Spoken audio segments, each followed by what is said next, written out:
It begins perhaps with something as small as the sound of a zipper. You're in your bedroom, suitcase open on the bed, the faint smell of fabric softener clinging to clothes folded with care.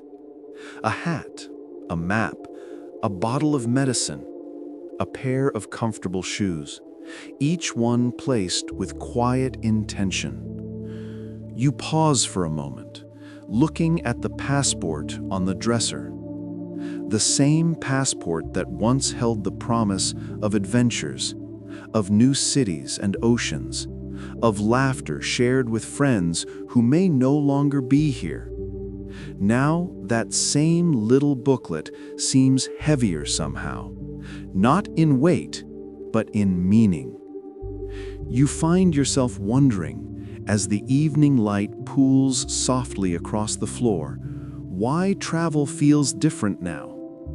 It isn't fear, it's something gentler, a whisper of caution, a reminder that the body and the world have both changed. When you were younger, travel meant motion, planes, trains, late-night stops, the thrill of getting lost. But after 70, travel carries another rhythm, slower, more deliberate, filled with awareness of fragility and grace. You start to notice things you once ignored, the stiffness after long hours of sitting, the sudden fatigue after a crowded terminal, the strange way unfamiliar food affects your stomach. Yet what's hidden beneath these small discomforts isn't just the physical. It's the realization that travel now is no longer about seeing the world, but about how the world meets you as you are. There are hidden dangers that don't live in guidebooks or travel blogs. They hide in the quiet, in the way your balance shifts when stepping off a bus, in the way your sleep falters across time zones, in the way your heart quickens at the stress of rushing through a gate. They are not meant to frighten, but to remind you, your journey now requires a new kind of wisdom, one that listens to the body as carefully as the soul. Because at 70 and beyond, travel is no longer a race towards discovery. It's an act of courage, of faith, of trust, in yourself, in your limits, and in the unseen forces that keep you safe. You've earned the right to move gently, to rest when needed, to prepare more deeply. This isn't about stopping. It's about understanding that every adventure now carries both beauty and risk, and that both can coexist peacefully.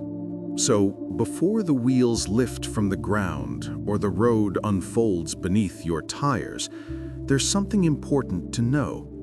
5 hidden truths that every senior traveler should carry, not in their luggage, but in their heart. They are not warnings, but companions, lessons quietly gathered from those who've journeyed before you. Because travel after 70 isn't just about seeing the world, it's about learning how to move through it safely, meaningfully, and with grace. It often begins beautifully.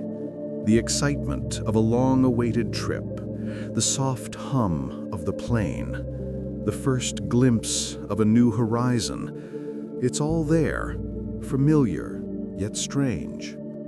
But what many seniors discover after 70 is that travel carries a quiet toll. The first hidden danger isn't in the turbulence or the crowds, it's in the body itself, how easily it forgets its old strength. You rise after hours of sitting, and your legs feel unsteady, your back stiff like an old tree after the storm. Deep vein thrombosis, circulation issues, fatigue. These are not grand stories people tell, but silent companions of every long journey. The body, once so willing, now asks for understanding. The truth is, it doesn't betray you, It simply speaks more softly than before, and travel has a way of making you listen. I remember watching an older couple once on a quiet morning train through Italy. They sat side by side, fingers intertwined, the woman resting her head against the man's shoulder. When the train stopped suddenly, he reached to help her stand, but she hesitated, her balance not as it once was. He smiled, patient, steady, and said softly, "Take your time, love. We're not racing anyone." That moment stayed with me, because that is what travel after 70 truly asks of us: patience with ourselves. The second danger is haste, that old habit of pushing too hard, of believing we must keep up with others. In youth, speed meant excitement. In age, it can mean exhaustion. Your journey deserves the tempo of your breath, not the rhythm of a tour schedule. Then there's the unseen fatigue that follows, the kind that creeps in not from walking too much, but from navigating unfamiliar places, airports, taxis, new currencies, new languages. Each decision, however small, takes energy. And when you are older, energy is sacred. Mental strain can bring confusion or anxiety, and in unfamiliar surroundings, that can lead to real risk. A wrong turn, a misplaced bag, a forgotten pill. These are the quiet hazards no travel agent ever mentions. But even as I say this, there's something beautiful about it too. The reminder that you have the wisdom to prepare, the awareness to move mindfully, and the heart to still seek wonder despite the weight of years. Because danger, when acknowledged, becomes less threatening. It becomes part of your ritual of care. You stretch your legs more often, drink more water, rest when you need to. You learn to honor your pace instead of apologizing for it. The journey slows, yes, but in that slowing, you begin to notice what youth often missed. The taste of the air in a new place, the kindness of a stranger who offers a seat, the way the light shifts differently at dusk. Travel after 70 isn't about avoiding the world. It's about learning to meet it differently, with more tenderness, more awareness, and more trust in the body that has carried you this far. Every step you take, every mile you cross becomes not a test of endurance, but a quiet dialogue between courage and care. And somewhere in that balance lies the true art of traveling well, even and especially in the later seasons of life. There's a moment that every older traveler eventually encounters, one that isn't written on any itinerary. It comes quietly, somewhere between the comfort of home and the wonder of elsewhere. You might be sitting in a hotel room after a long day of sightseeing, shoes kicked off, heart full, but your body aching in quiet protest. The day was beautiful, the laughter, the history, the colors. Yet now, as night falls and you listen to the distant hum of a foreign street, something inside you feels unsteady. It's not pain exactly. It's a kind of vulnerability, a realization that the strength that once carried you so easily through airports and train stations now wavers in small, unpredictable ways. And in that moment, a quiet truth unfolds. Travel after 70 is no longer just about seeing the world. It's about making peace with how you move through it. This is where the third hidden danger lives, not in the body, but in the heart. It's the danger of loneliness that can surface even when you are surrounded by people. Because travel has a way of magnifying solitude. You see couples walking hand in hand, families laughing over dinner, groups of friends sharing inside jokes. And sometimes, if you're traveling alone, it can remind you of who isn't there anymore. The ones who once shared the adventure, who carried the maps, who remembered which street had the best coffee. Their absence travels with you, quietly, like an invisible suitcase. And while the world outside sparkles with beauty, the heart carries its own weather, part nostalgia, part longing, part gratitude for having once shared so much. But there's something deeply human about this mixture of joy and sorrow. Because in truth, travel at this age isn't about escaping sadness. It's about allowing the world to hold it for a while.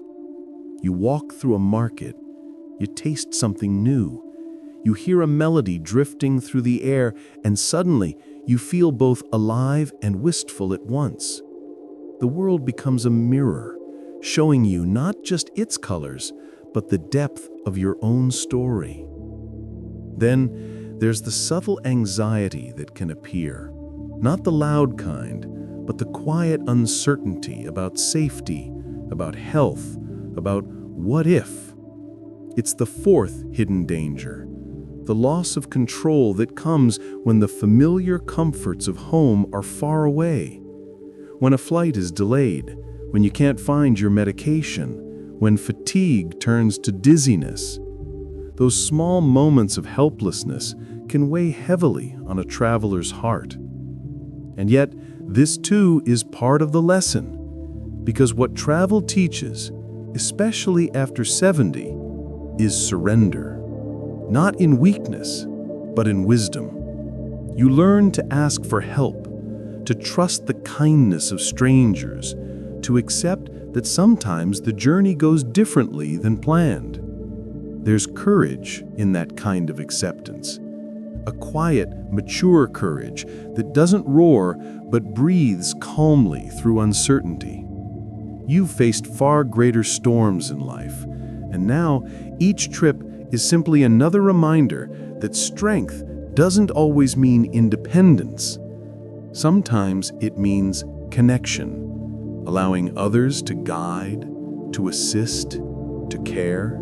So, as you sit by the window that night, looking out at a foreign skyline, you realize that travel at 70 is not about chasing adventure anymore. It's about rediscovering faith in people, in timing, in your own resilience. The world has changed, yes, but so have you. And in this tender balance of risk and grace lies something rare, the beauty of traveling not to prove you can, but because your spirit still whispers that you must. By the time most people reach their 70s, they've already traveled through a lifetime, not just across countries, but through love, loss, hope, and healing. So when you set out into the world again, you carry more than a suitcase. You carry decades of memories, lessons, and invisible strength. The fifth, and perhaps most delicate hidden danger of traveling after 70 is one that slips quietly through all the others: overconfidence.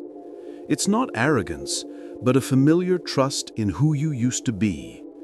You remember how easy it once was to rush through airports, to eat street food without worry, to sleep anywhere. But now, the body is a softer vessel, the heart a little more cautious, and the world, louder, faster, more unpredictable, requires a different kind of readiness.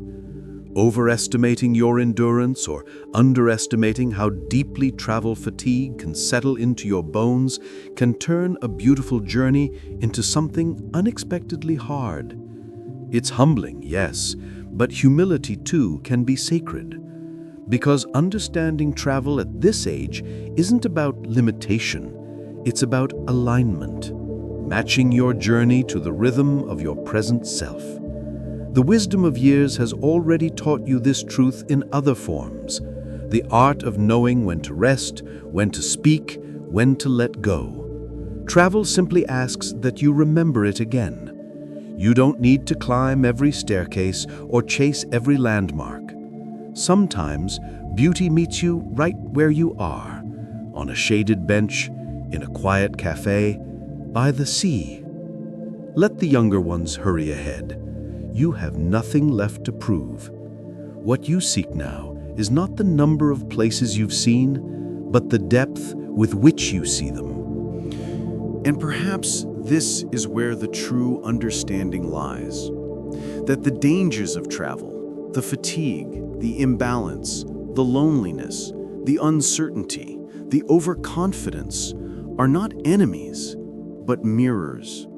They reflect the changes that come with time, and in seeing them clearly, you learn to travel not just more safely, but more soulfully. The body may move slower, but the awareness grows sharper. You begin to notice how morning light falls across a foreign street, how a stranger's smile carries warmth beyond language, how small acts of care, a sip of water, a stretch, a moment of stillness, can keep you grounded in places far from home. There's a quiet dignity in this stage of travel, a grace that comes from honoring your limits without apology. You begin to realize that safety isn't only about precaution, it's about presence, being fully awake to your surroundings, attuned to your needs, mindful of your energy. It's about remembering that you deserve peace as much as adventure, rest as much as discovery.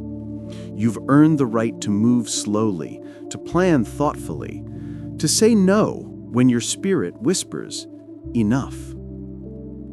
And when you travel this way, not as the person you once were, but as the person you are now, something beautiful happens.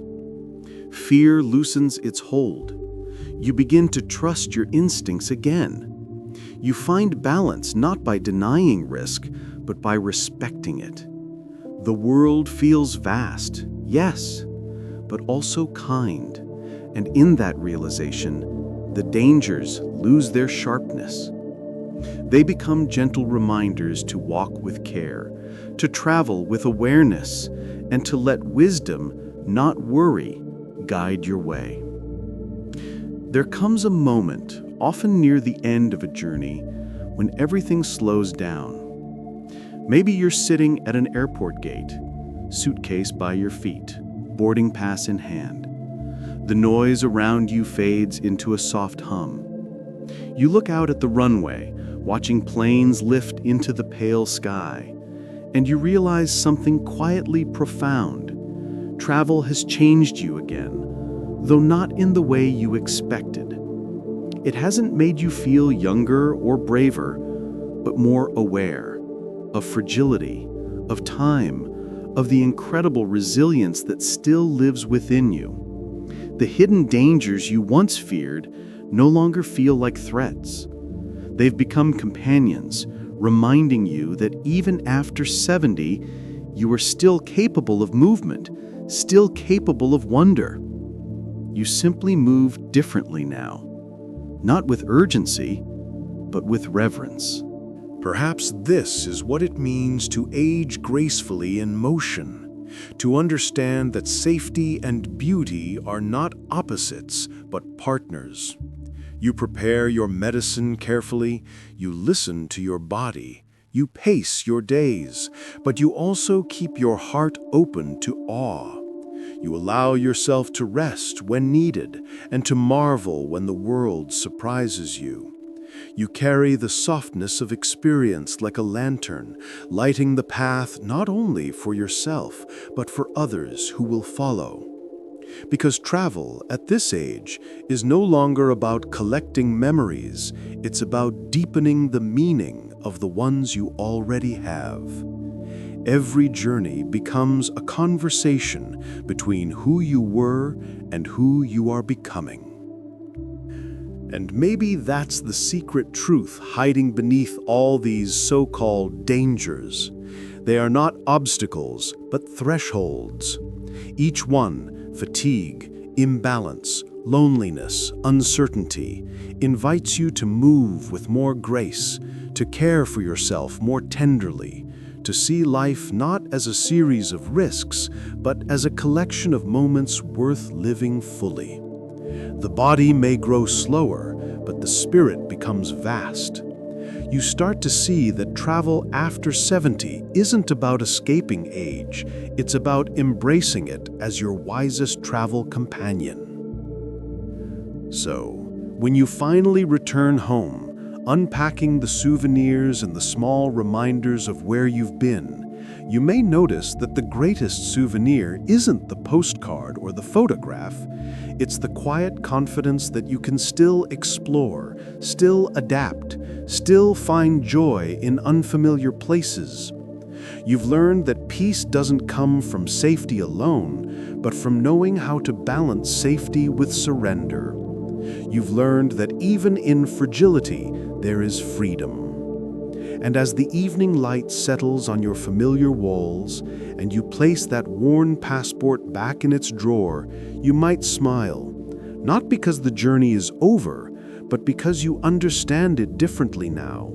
You've learned to travel with gentleness, to listen to your limits, to honor both your courage and your caution. And perhaps, in the truest sense, that is what the later years of life are meant to teach us.